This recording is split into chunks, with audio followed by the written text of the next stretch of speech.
नमस्कार, breaking tube में आपका स्वागत है। एनसीईआरटी की किताबों से अब मुगल आउट हो गए हैं और बच्चे अब मगध, मौर्य और महाकुंभ की गाथा पढ़ेंगे।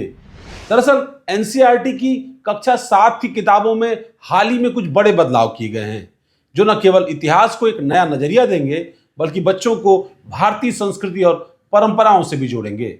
अब तक मुगलों और दिल्ली सल्तनत पर आधारित अध्याय किताब का हिस्सा थे, लेकिन अब उन्हें हटाने का फैसला किया गया है। उनकी जगह भारतीय इतिहास के प्राचीन राजवंशों जैसे मगध, मौर्य, शुंग, सातवाहन ने ली है।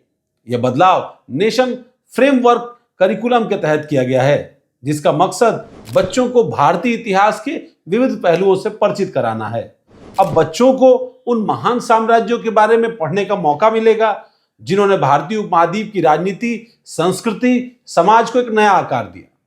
नई किताब में न सिर्फ इतिहास बल्कि महाकुंभ 2025 को भी शामिल किया गया है, जो भारतीय संस्कृति का एक महत्वपूर्ण हिस्सा है।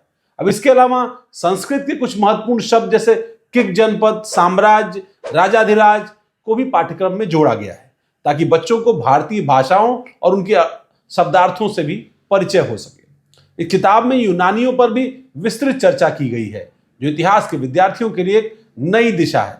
इसके पहले एनसीईआरटी ने कक्षा 3 और कक्षा 6 की किताबों में भी बदलाव किए थे। अब कक्षा 7वीं की किताब के पहले भाग के साथ बच्चों को भारतीय और स्थानीय संदर्भ में ज्ञान मिलेगा। इसके साथ ही किताब के दूसरे भाग का भी इंतजार है, जो जल्द ही आने वाला है। यह भाग अतिरिक्त विषयों से भरा होगा, जो शैक्षणिक सत्र के बाकी हिस्से में पढ़ाया जाएगा। एनसीईआरटी ने बच्चों से अनुरोध किया है कि वे इस दूसरे भाग का भी इंतजार करें, जो उनके सीखने के अनुभव को और गहरा बनाएगा।